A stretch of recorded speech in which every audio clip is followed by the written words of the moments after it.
Welcome to a big episode of the Fitish podcast. A lot of big life decisions start to occur of them. when you have a child. Maybe it's the nearing 40 for me, but Fran and I, When we have every generation in the house. we have every generation in the house, and we are thinking about making a huge move. Yeah. We are very excited to plan it. The planet. Yeah.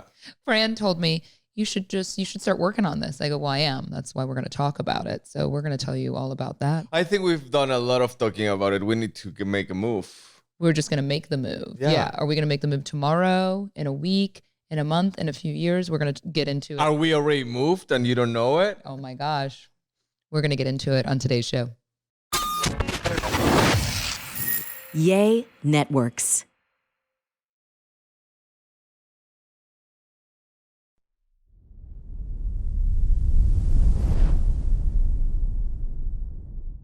Welcome to a brand new episode of the Fitish podcast. I know we teased it real big. We're going to get into our potential. Nothing is ever 100%, but our potential really big life change, really big move here a bit later in the show. I haven't addressed a lot of the questions. We get such great feedback, questions, that sort of thing. Well, sometimes y'all are quiet. You just quietly listen and watch. And then when you write me, you say, I wasn't sure if you were serious about writing you, because I do say that on the show a lot. No, I'm very serious. Please contribute. Give some feedback. And we do read your questions. When you say we, describe what you mean by that, because I feel that it's all me. I'm the one reading and responding on the. There's no I in team, babe. There's no I in team. You're right. There's an I in Fitish, and I am doing the work for that. Correct, for Fitish, but no, there's no I in podcast either. It's a we. There's no we in podcast, man, or that would have been nice. I was thinking what letters are in there. Anyway, you get it. I am the one responding to this and taking a look at your YouTube comments and all of those sorts of things, but y'all give such great feedback. I like to give and receive. So my first give this morning is do not buy tickets to Jurassic Quest. Do not buy tickets to Jurassic Quest. We got Wonka'd, and so be it. I am sure, as many of you had seen these great ads on Instagram for a dinosaur experience, and if you have a toddler the ads boy, look crazy amazing. Like Yeah. you see it, and this thing looks like they have. I want to hire the camera person for that ad because it will make any property look like a Disneyland. yeah, they had a pack. May have had a drone flying around. I don't know if it's a franchise. I did not do my mom due diligence, is what I've learned you're diligence? supposed to do. Yeah, I didn't know I had to treat every extracurricular activity like it's his school for the rest of his life and read reviews, maybe go scope it out in person.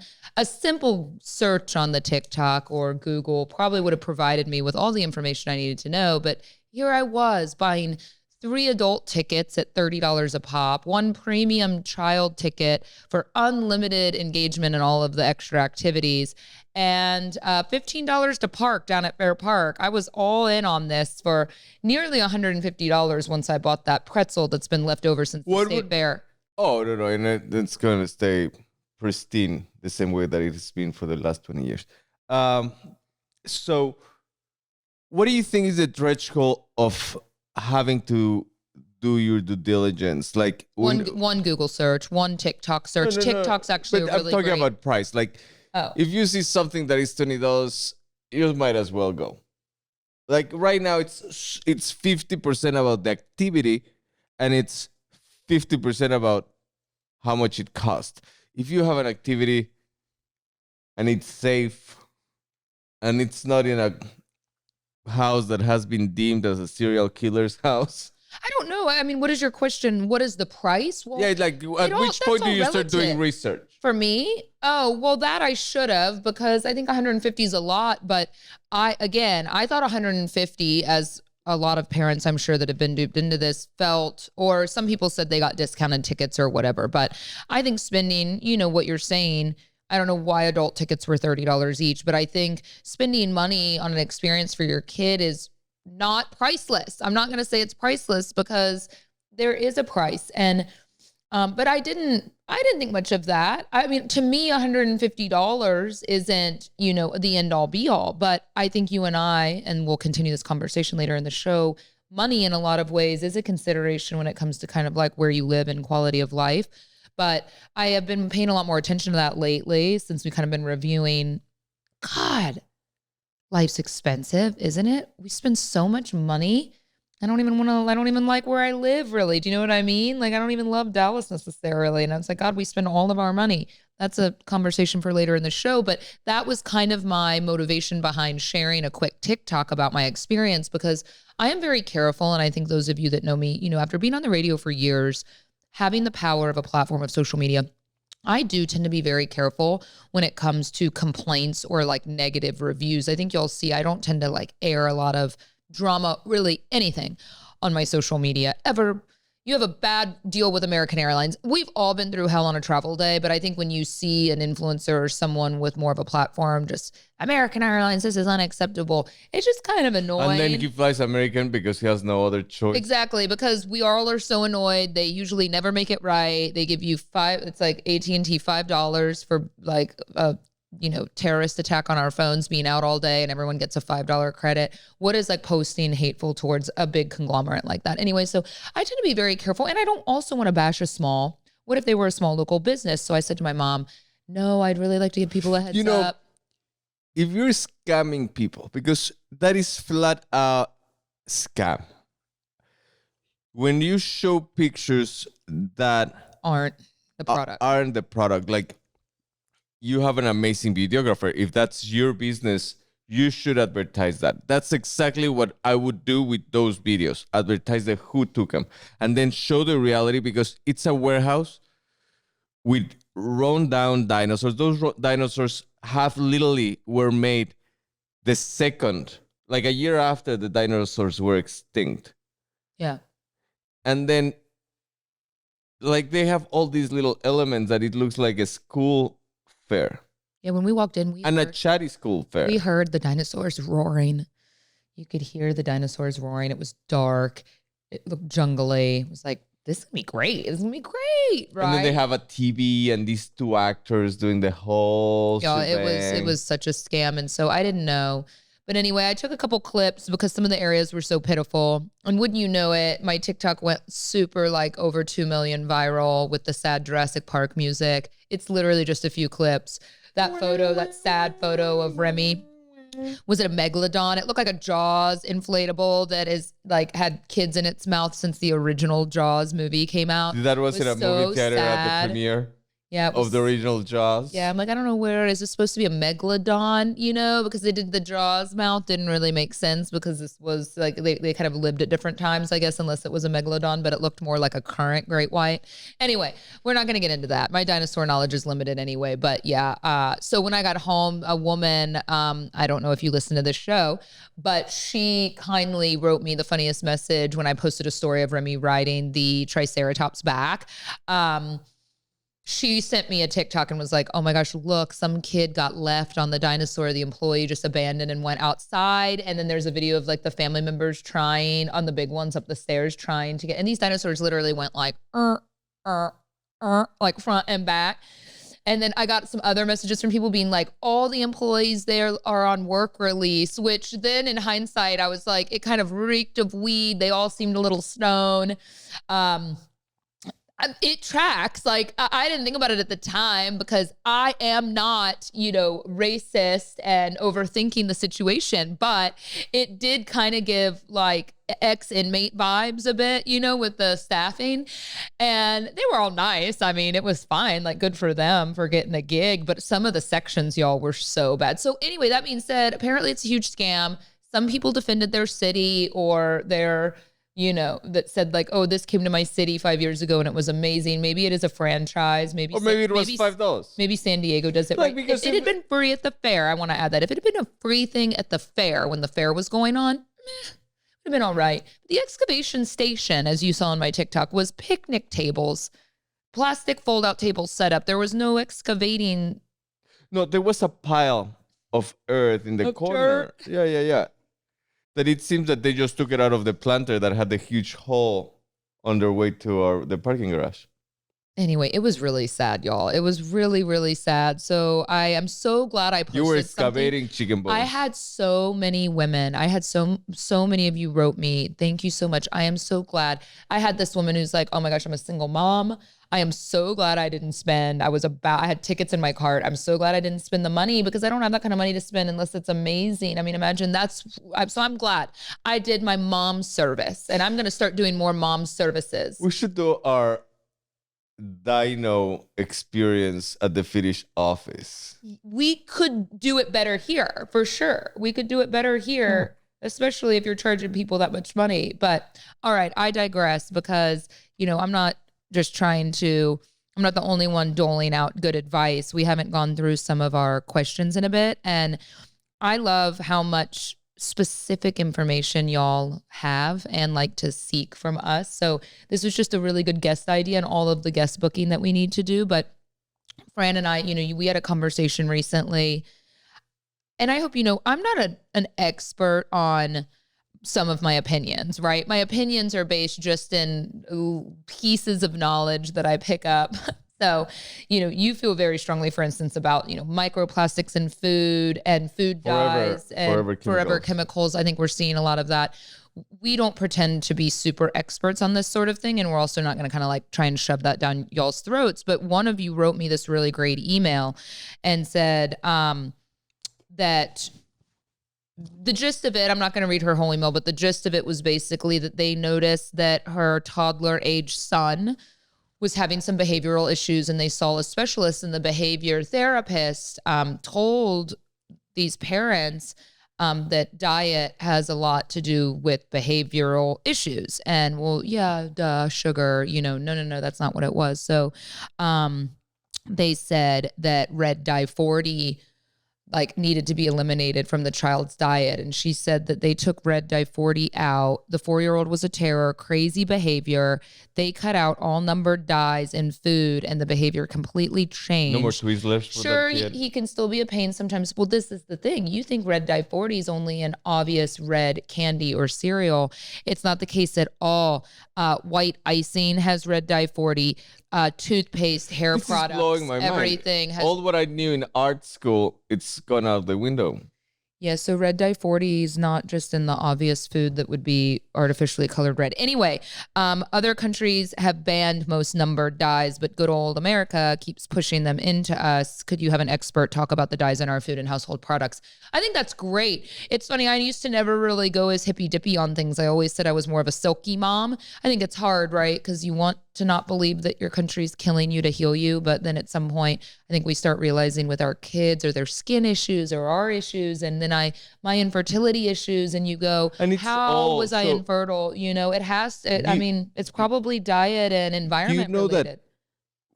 That in the deep research I've done about microplastics, that has a huge impact in our reproductive systems. It makes sense. And I want y'all to know something, and I'm always going to say this. I worry sometimes when we start talking about topics like this that I would lose interest. You know what I mean? Oh, here we go. Because yes, I've encountered a lot of women over the years that, everything's unhealthy, right? From I am limiting my microwave use, and I'm not looking at, I need blue light glasses, and you get where I'm going with that. It's almost like everything we do is just super unhealthy. And I think that's a really hard way to live. You just want to find an excuse to get some glasses on. Because that always then came paired with judgment on my cesarean. That always came paired with I'm having a baby in a bathtub at home. And again, that's your journey. I was talking to my marketing director, Megan. She's like, this is how she's doing her birth. So we had a really nice conversation about How is she doing it? At home in a bathtub with a midwife and a doula, and it's her third child. And she said, her reasoning is because she had a really bad vaginal delivery at a hospital with her first child. I'm putting all her business out there. I don't think she cares. So she had the second one at a clinic, and now she's doing this third one at home.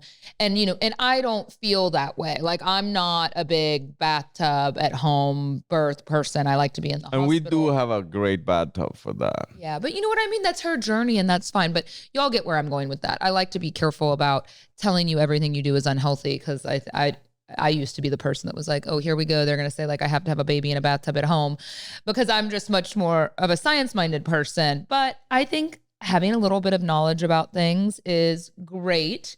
And that was my birth choice. I wanted to be in a place in case shit went really wrong, that there wasn't a lot of drama and I was already there. But, anyway, this is interesting. If y'all would be interested in this, the quick lesson of this, by the way, was looking for red, green, blue, yellow with a number behind it. Happy hunting. But that is really interesting, isn't it? Just like the kind of food issues that maybe it's becoming apparent. It is for me because I'll put trash in my body sometimes at this point, but we care so much more about what we're feeding Remy and wanting to cook more and wanting to, yeah. And I think in the plastics, there's also a rule where it's, if you see the triangle where it has a recycling logo, if it has a 145, don't quote me, Google it, you're safe-ish. You're safer. Yeah.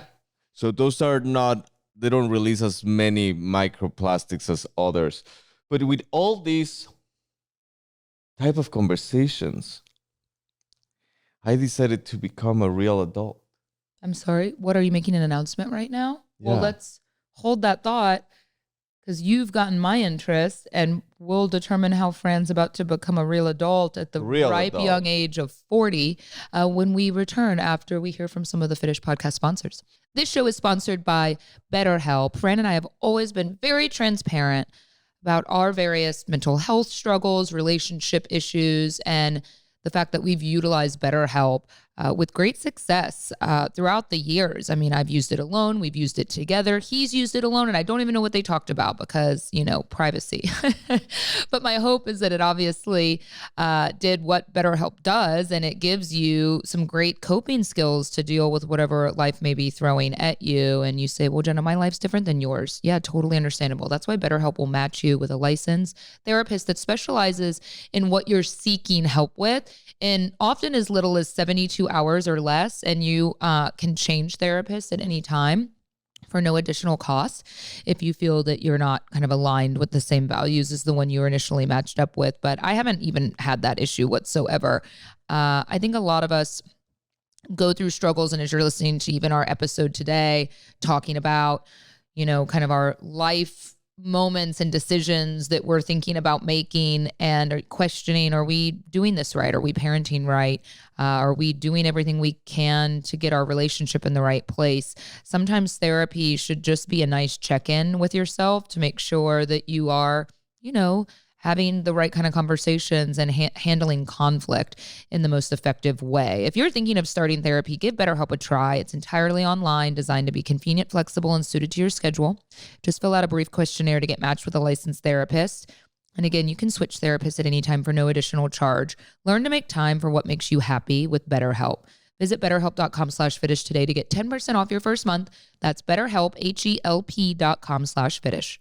There's a lot of moments in life where I say, I should just trust my gut. But the gut can be rather unreliable, especially if you're not putting the right things into your body. And that's why I love my Ritual subscription and the addition of Symbiotic Plus to my routine. Y'all know that I've been a big fan of Ritual supplements ever since I was trying to get pregnant, I think is how far this goes back. Maybe even before I was taking a daily women's multivitamin. And then, of course, I'm like, well, I love these. I'm going to take the prenatal, they have a postnatal, and I've really loved those supplements. And then Symbiotic Plus got added to my monthly subscription, and this is a 3-in-1 probiotic, prebiotic, postbiotic. I didn't even know that those existed.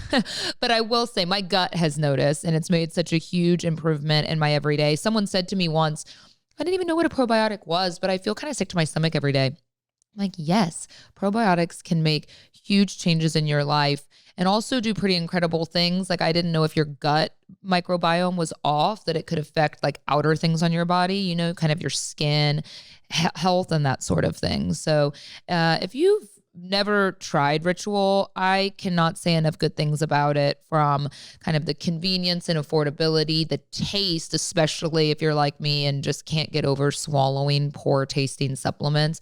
All of Rituals are coated with either like a lemon or a minty taste. It's very nice. It makes swallowing a supplement no problem whatsoever. Give Ritual a try and have no more shame in your gut game. Symbiotic Plus and Ritual are here to celebrate, not hide your insides. Get 25% off your first month for a limited time at ritual.com/Fitish. Start Ritual or add this Symbiotic Plus to your subscription today.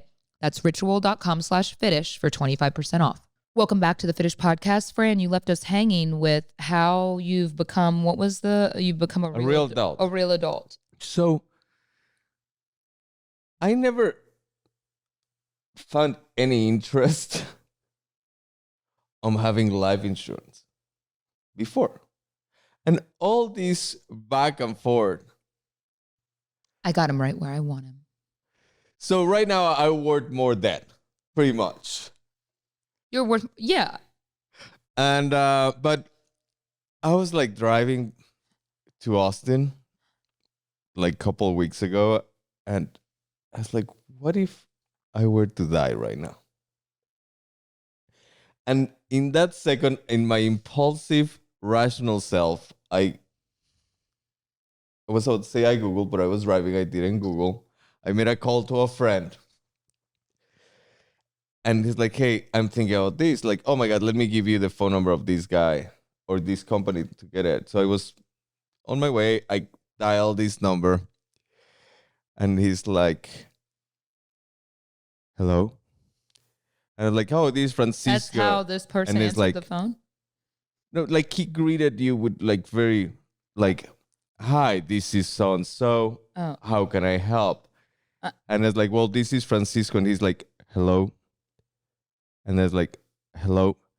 And I was like, is this a robot? And I was like, no, sir, this is not a robot. Like, oh, man. Oh, I was about to hang up. Like, it's like.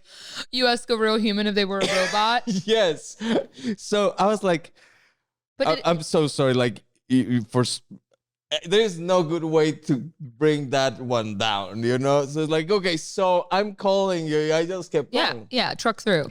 And he's like, I realized I knew very little about life insurance. So he gave you a lower max policy because he thought you had like, a touch of like learning disability. Yeah. Yes. So your like life is less valuable. Like, I'm going to charge you less because you seem that you needed more. Your family needs it more. He seems super dumb. So he's worth $100,000 less dead. So it's just so funny how it works. It's like, so I didn't get how many years you should get life insurance.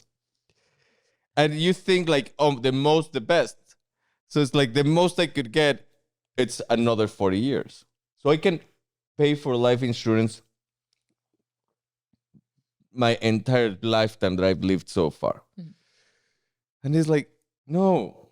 You don't want to do that. And I'm pretty sure he would have made more money if he would have said yes. Oh, but he realized with your like lack of intelligence, he needed to help. He was like, no. He sounded like a fucking robot. Like he was that. Have you gotten a robocall? By the life insurance robot? No, I haven't. Hi. And then there's like, hello? Yeah, I used to leave messages like that on our voicemail as a kid. I was like, yes, this is Francisco. Hello, I'm calling regarding your extended car insurance. Like, dude. This is the thing. I think we've watched way too much Modern Family because we're on like our third wave of it that you're turning into Phil Dunphy. Shut the fuck up. You're the Mexican Phil Dunphy from Modern Family. You're like, is this a robot? Cool. Phil is, in my opinion, from Modern Family, as an aside, Phil and Cam are like the best character developed on the show. That show's so good. And we love it when we want to put something I feel like Jay, babe. I have the hottie. Jay, and I'm the Sofia Vergara. Yeah. And Remy's the Manny. Yes. No. You're definitely the Phil Dunphy. Oh, Remy for sure is the Luke. You're not Jay. Anyhow, so I'm not Phil. You're wrong. And okay. He sounded like anyhow. He was really like a fortune teller, not a life insurance provider. So you have life insurance now. So yeah, so he went through the whole, hey, you don't want it for 40 years. It's like, why not? It's like when you're 80, if you need life insurance, you did something wrong. You need life insurance for your kid while he's not in college or while he's in college. Your kid is going to be out of college in 20 years. I see. And if your dependents need you to have life insurance after that, then you messed up as a parent also. You didn't show them how to fish. You give them the fish. Fran, I'm glad you did this though, actually. That was super proactive of you. That was smart. I'm really glad. Right where I want him.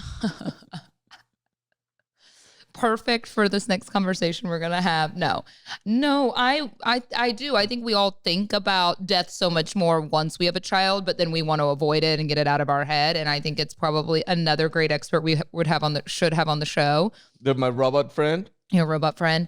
No, but someone that talks kind of about estate planning and family planning. Because I think a lot of us, you go, I don't have enough money to estate plan. I don't have enough money to create this account or this. Or I don't have an estate to estate plan. I don't have an estate to estate plan. But I agree, because there are some decisions that would need to, hard decisions that would only be, they always say people that kind of die with a will that's a mess or no will and all of those things, that you just create a lot of drama for the family left behind. So I just also, you don't want to touch it. You don't want to get so close to it where you spend all this time doing this because it just feels so negative. But I guess it is just the reality of life. So let's just do it and forget about it and move on. Great. Let's add that to the to-do list. I was going to get to a really nice comment from YouTube about the podcast, but I will save that for later. I will show you off air. No, we got to get into the big topic. Yeah, I know. Are we going to move to the big topic? Yeah, we are going to move to the big topic. So, Fran and I have broached this subject with y'all before. I think sometimes ideas take a long time of, a good idea in many ways could be like a nice piece of meat that needs to cook and marinate for a really long time. That's how, not a bad analogy. All depends on what type of meat. Well, ribs. Yeah. Okay. Fran and I have been honest with y'all just about our desire to, it's kind of changed, right? It's like, at first it's the desire, we got to get out of America, or America's unsafe, but you have a child and you get so caught up. And recently a lot of signs have just been really pointing Francisco and I to making a big move. I mean, I think ultimately Fran and I have always shared that we want to live in Portugal. We want to live in Europe. We want that, but that's just not attainable, right? Not for us right now, not with our businesses, not with life. But I say we're 90%. Are we 90% certain we're going to do this? I don't know. I'm scared, but we're probably 90. Would you say 90% certain that we are gonna sell our home and move to Mexico? What? No, I said we're 90% certain that we're gonna keep thinking about it. We're 90% certain we're gonna keep talking about it.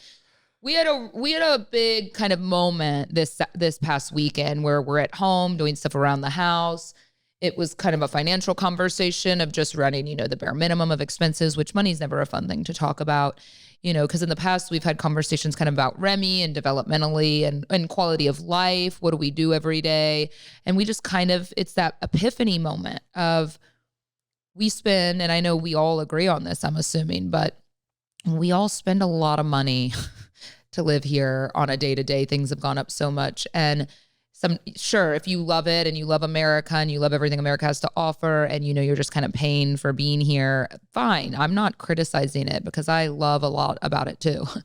I just think with Remy being the age that he is, we have a really short window of opportunity of time. School doesn't matter. We're waitlisted at 3 schools that we could barely afford anyway. I mean, it's insanity. It's insanity. I know that has a lot to do with where we live and where we've chosen, but it's insanity. And I thought I didn't even go to school until kindergarten. And I did that SAT with flying colors. I don't know about Fran. I think we've learned a lot about him this morning, but you didn't take the SAT, right? I'm assuming.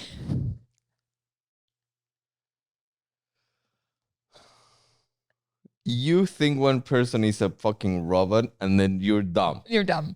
Wait, but yeah, I'm just saying, I think that, maybe I get in this rat race, right? Like everyone else, but I think I don't know how to say this perfectly to everyone, but sometimes do you look around and think about where your money goes and then think, like, I think I would just be happier with less? It dawned on Fran and I, of course I want to make money and I want my business to be successful. I mean, I want to have money. I'm not going to say I don't need money. No, I want to be super successful, but success I kind of measure in different ways, right? And on the day to day, I don't think if we made twice as much or 3 times as much money as we do right now, we definitely wouldn't want to be living kind of the way that we're living. That's when we would abandon and we'd be like, we'd move to the beach and just kind of be in parenting every day and kind of have a different lifestyle. That's when you start realizing what real wealth is.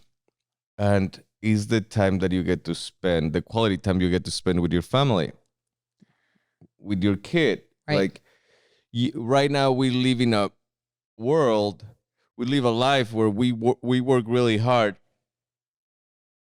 to pay for childcare. And of course, not only to pay for childcare, but that's a his huge item. His activities, his health insurance, his food.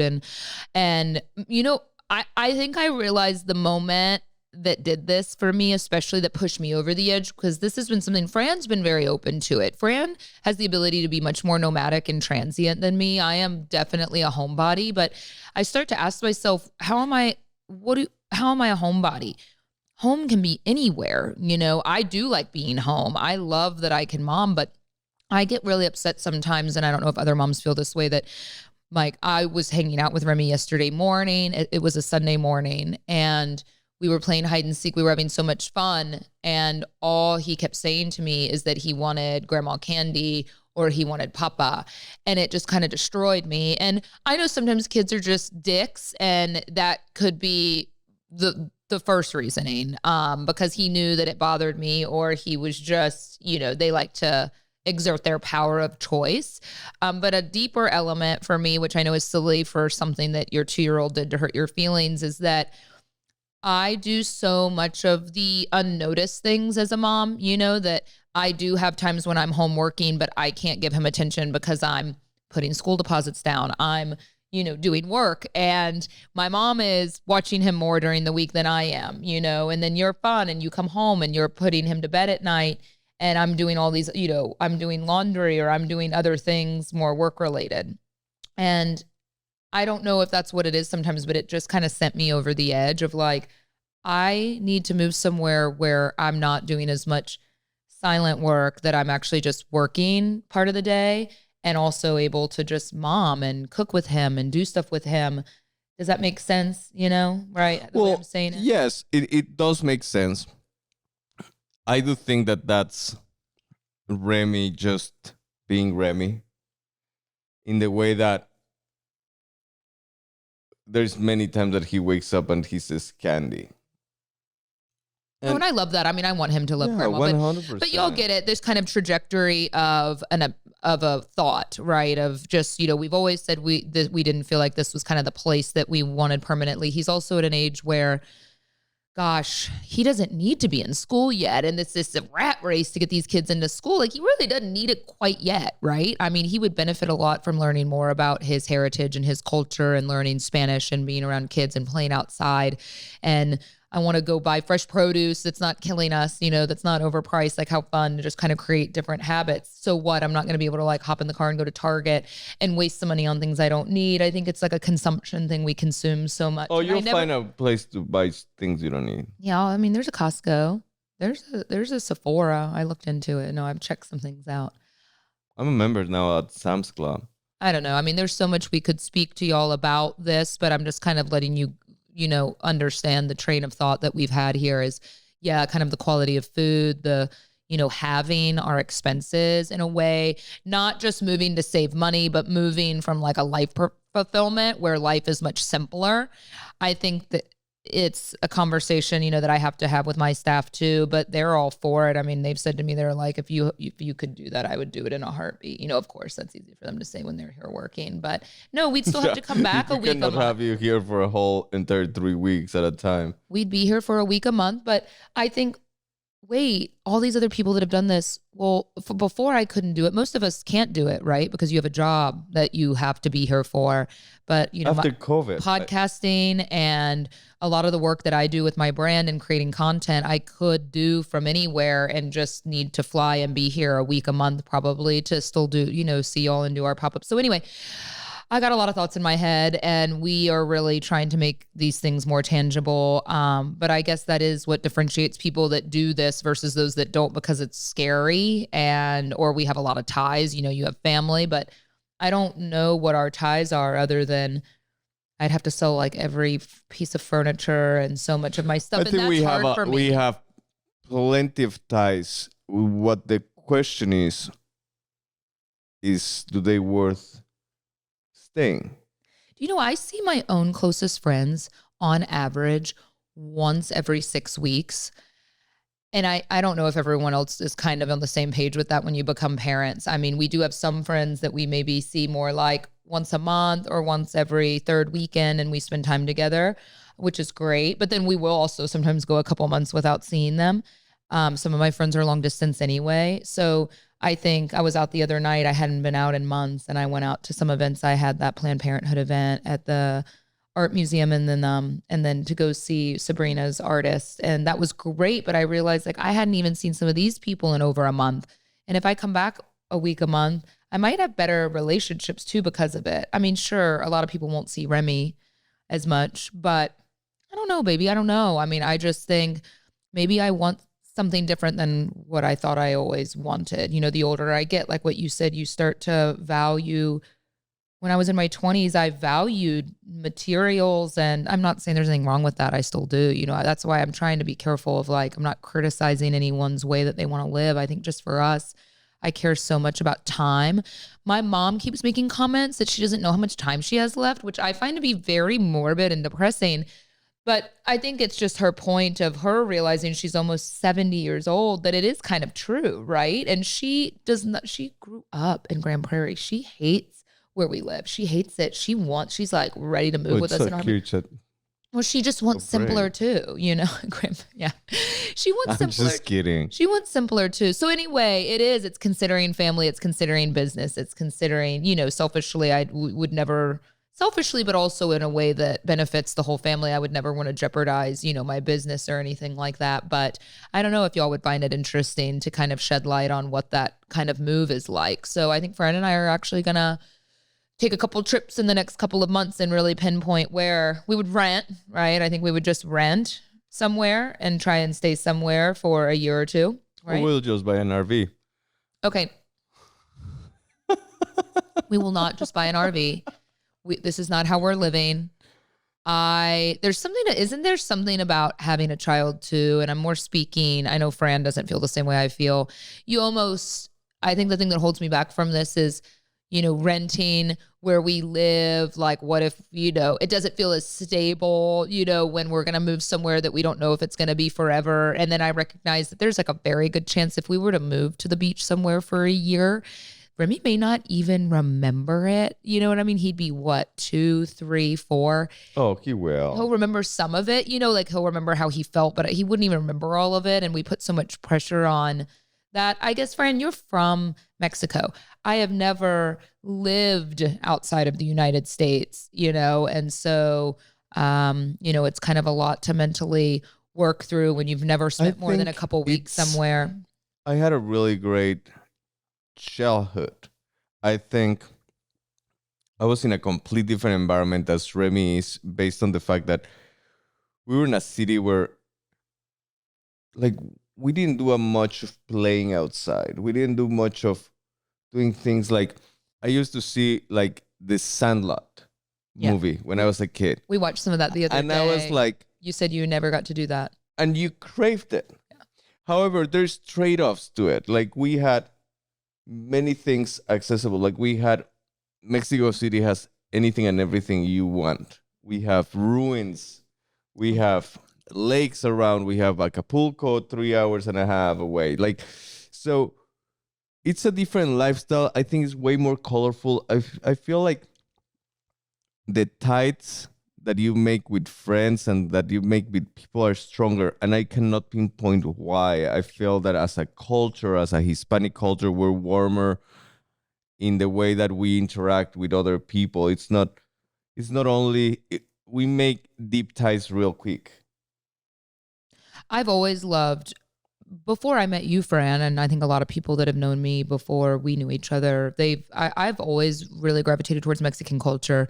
Yeah, I think about our day-to-day, right? Day-to-day life matters so much because it's just, that's what our life is. It's a series of day-to-day life. And so I would love to find a way where, that our routine on a day-to-day, I mean, think about most of us every night when you live in a big kind of city like this, it's, running to the grocery store, trying to cook dinner or going out to eat or doing whatever. And I guess we just want maybe ultimately something a little bit slower where it's just a little more peaceful. We can take, food down to the beach and eat and, just like focus more on, cooking nutritious meals. I would love to learn how to cook more authentic, kind of like Mayan and Mexican food. And I don't know, it just seems kind of like on a level of personal and familial fulfillment where we'd really like to be. So now it's about putting steps in place to make this a more tangible reality, which is quite overwhelming. But yeah, we have the house to sell, which I think it would sell.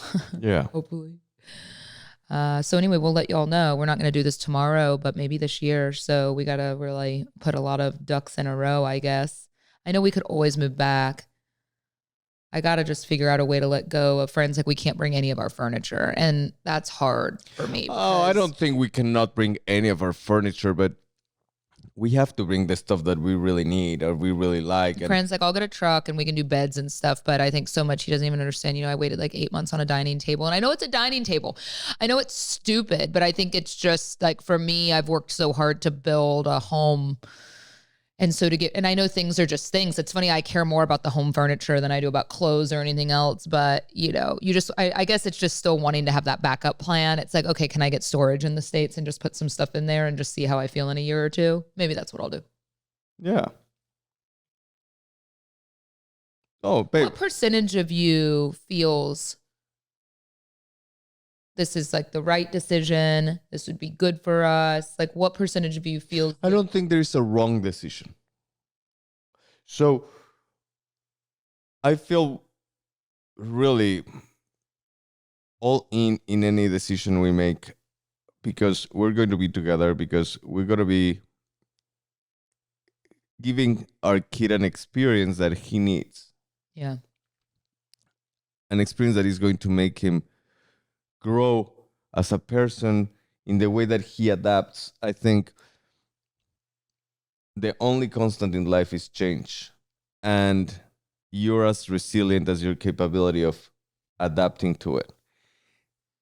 And if we can have a kid that can adapt to change, can adapt to be uncomfortable, can adapt to be out of his normal ways, we're going to set that kid up for success no matter where he decides to go with his life. If he wants to be an artist or if he wants to be a financial consultant, if we give him the right tools to adapt to change. And I think that's the most important thing, that you can show a kid, be kind, adapt to change. Yeah. And that being said, that's how I base I'm 100% in anything we want to do. Work with will come. I have 30% of my business is in Texas. The rest, it's all around between Mexico, Florida. So nothing is going to dramatically change. For you. I have to be in Austin often. Once a week? Not once a week. Well, okay, we'll talk about our day-to-day schedules later. But yes. And I have an amazing team, which I feel very comfortable with. And you still didn't answer me. What percentage of you feels that it's the right decision? 100%. 100. Yes. Interesting. Okay. I would love to hear y'all's thoughts. It's interesting when you run this idea by people, friends, coworkers. I have a robot friend that I'm hit with like a resounding I would do it in a heartbeat if I could. You know, if I didn't have a teenager in school or an adolescent, you know, once they get into school, and a lot of people have told us that first grade mark starts to get really tricky with wanting to make a big move. So yeah, you're right. I mean, I think the time is probably now, and nothing comes easy, obviously. Like nothing, it's a big decision. It scares me, but I just tell myself, it's what I tell 20 somethings that have only ever lived in the same place. I'm like, you can always come back, which is true. And then maybe that would be the push we needed to not come back, you know, and do something different. Correct. But I don't know if it's just like romanticizing a vision of that. And then I get there and the internet and water goes out all the time, and the things that happen on vacation, I'm annoyed, you know, but you're right. I mean, it's okay. I mean, internet's not. But that is also part of a huge learning. Like, it's like, I want to be this person, yet I'm so tied to certain. But you know, you have to learn. You don't. Remy has to learn to be frustrated. Remy has to learn. It'd be so good for him to not, you know, it wouldn't be the screen time. It'd be playing outside a lot more. And yeah, thankfully, he doesn't have a screen time right now. He hasn't adapted to having a tablet. He watches TV from time to time, but this is so good. This could be really good for him, I think. Okay, so I would love y'all's opinions. Fine. Criticisms, encouragement.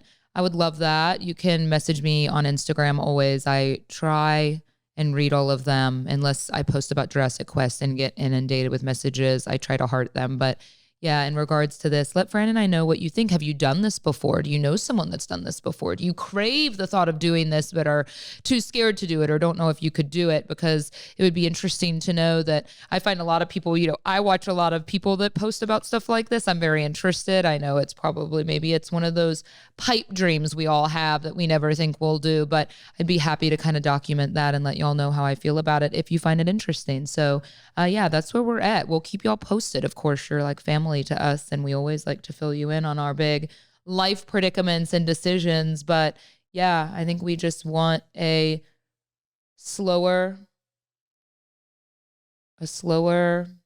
chiller quality of life day to day.